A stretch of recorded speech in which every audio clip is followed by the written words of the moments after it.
It's your boy, Margio. And we back at it again with another reaction, man. Today we got ESPN gets exposed for trashing Michael Jordan. Trashing Mike? The title is crazy, man. Trashing Michael Jordan. It's always ESPN and these analysts always trying to find ways to say bad things about Michael Jordan. Michael Jordan hadn't even played basketball in so long, decades, and he's still like the face of the league. Like, it's like crazy because like at the end of the day, you still people still talk about Michael Jordan. And that's where his greatness just come in. Because like, imagine you're not talking about Michael Jordan, then he's not the GOAT. But people to this day still talking about Mike. I'm still on my channel talking about Mike. You know, Stephen A talking about Mike, Shannon Sharp talking about Mike. You know, Shaq, all these individuals, we still talk about Mike and his greatness. That's why he's so great at what he did. But people like Nick Wright, you know what I'm saying, and other analysts, Shannon Sharp as well, not too much Shannon Sharp, but he used to. But, you know, all the analysts always got something to say about Mike. Always. But we're going to see what this video talk about, man. So make sure y'all like, comment, subscribe, man. We're on the road to 16K subs. Turn that notification bell on. We post every single day. I love y'all. And let's get straight into this video. My hot take is Michael Jordan's 6-0 finals record is the most overrated stat in sports. The stat works because it's a clean story. Perfect record, never failed. But it ignores when he did fail. 6-0 in the finals isn't proof he's untouchable. It's proof he lost earlier instead. Jordan played 15 seasons. In 9 of them, he didn't even make the finals. In Wilt's, Magic's, or LeBron's careers, the years they lost in the finals still count as failures on their record. For Jordan, those failures just came in earlier rounds. It also ignores how loaded those Bulls teams were. What you just said is one of the most insanely idiotic things I've ever heard. Where? When it comes to younger NBA fans nowadays, looking back at previous eras, it's a very common trend tactic to rewrite history and alter the narrative 40 years after the fact. And for someone like Jordan, they do this all the time. Michael's never been the underdog in any finals. What? Not one time. Face it, you're a terrible liar. Now, when discussing 6-0 in the NBA Finals, what it refers to is only the NBA Finals. His first championship, yes, he was Michael an Jordan underdog. wasn't perfect. We understand that. When it comes to NBA Finals, I'm sorry to tell you guys, but Michael Jordan, yes, was indeed perfect. And why 6-0 is so important, matters so much, isn't just because Jordan always won. It's the context of how he won and performed in those finals, as Michael Jordan every single series was the best player on either team. Now, with that being said, Jordan's Bulls teams, they weren't always favored, always shoe-in to win the finals. Yes, Case in point, look at 1991. Exactly, just like I said. Experienced in these situations. The Bulls are in the finals for the first time. Well, I think they talk a lot about hunger. Michael Jordan has said, we are hungry, they are experienced. But when it comes down to this series, right now, the Los Angeles Lakers have players who have played in 140 final games. The Chicago Bulls have had no player play in the finals. I think it's going to come down to experience. It will be a 7-game win for the Lakers. I think that you got to go with Magic because no player has ever been Look at Rich Paul, bro. He don't do no research at all. He don't even know what he's talking about. Just kissing LeBron ass. For that year's NBA Finals in the moment, nobody said LA was a terrible team, they sucked, or the Bulls were a waltz to a championship. In the moment, nobody ever thought that. But fast forward 40 years later, Jordan's Bulls were always favored, the Lakers stunk, and Michael Jordan, you know, always had his super team. All lies will be exposed. That's all. So looking at Michael Jordan's first NBA Finals, to once again prove 6-0 was never guaranteed.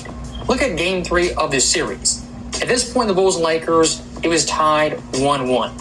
And Game 3 in LA was a big-time pivotal game in the series that could alter NBA history. As looking through playoff history, the winners of Game 3s in the series win the series 74% of the time. And look at his Lakers team on their home floor, an impressive 13-2 streak in the postseason had gone 7-1.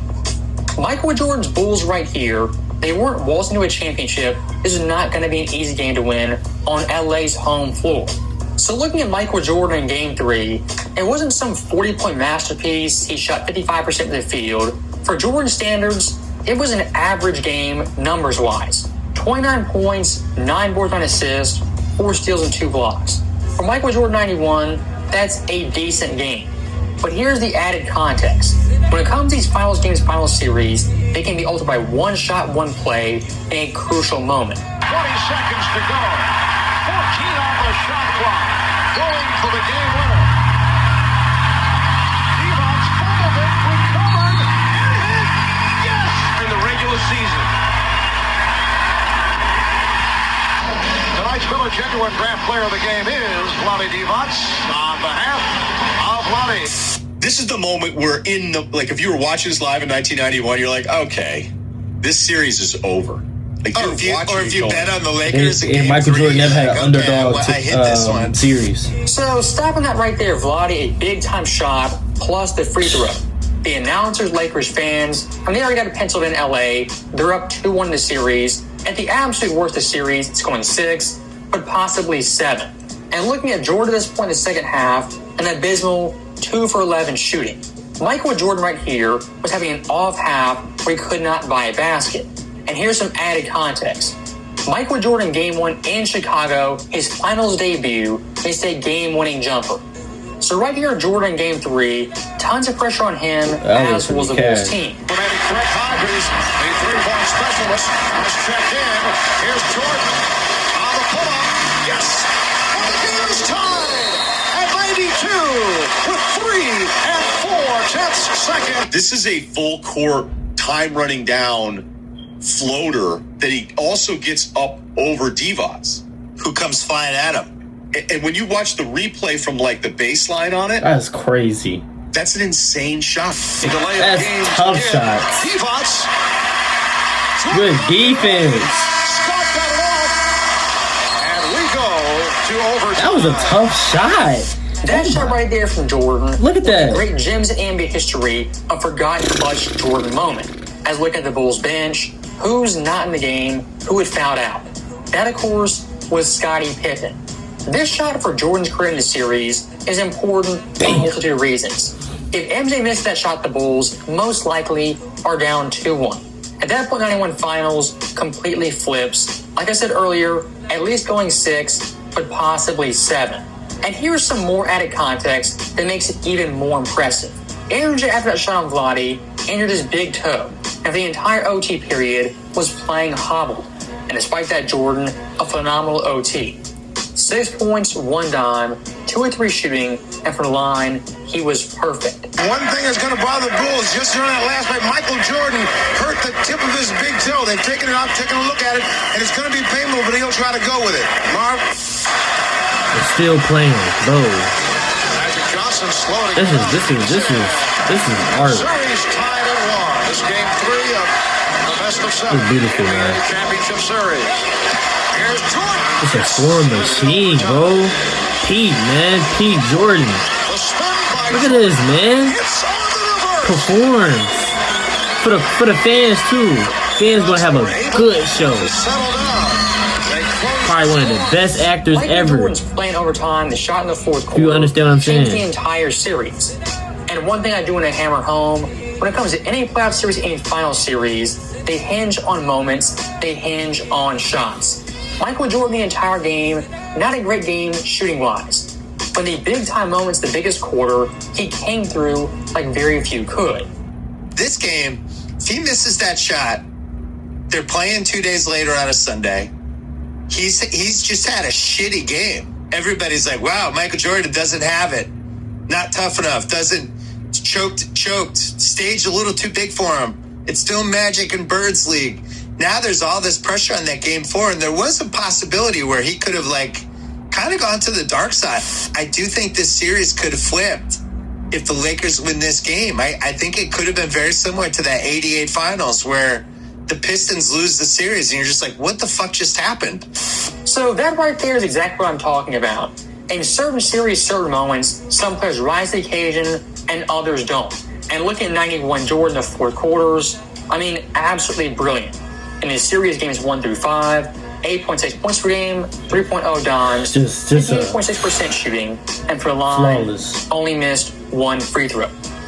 Now, to go full circle right here, when saying Jordan's finals record is overrated, 6-0 is overblown, moments like this, games like this, prove otherwise. The 91 finals, the Bulls, they weren't some juggernaut, and the Lakers, they weren't some bum squad.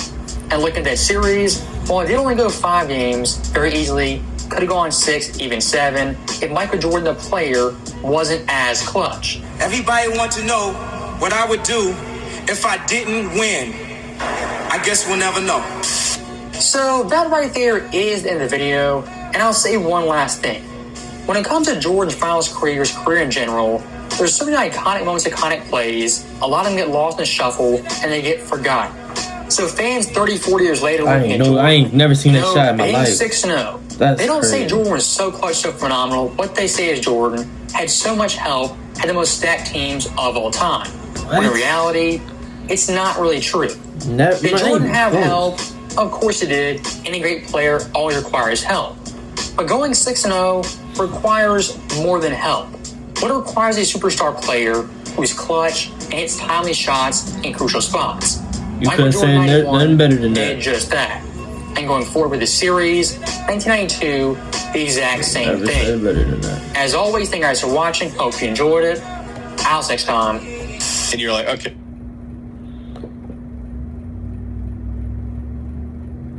I'm not gonna lie to y'all, man.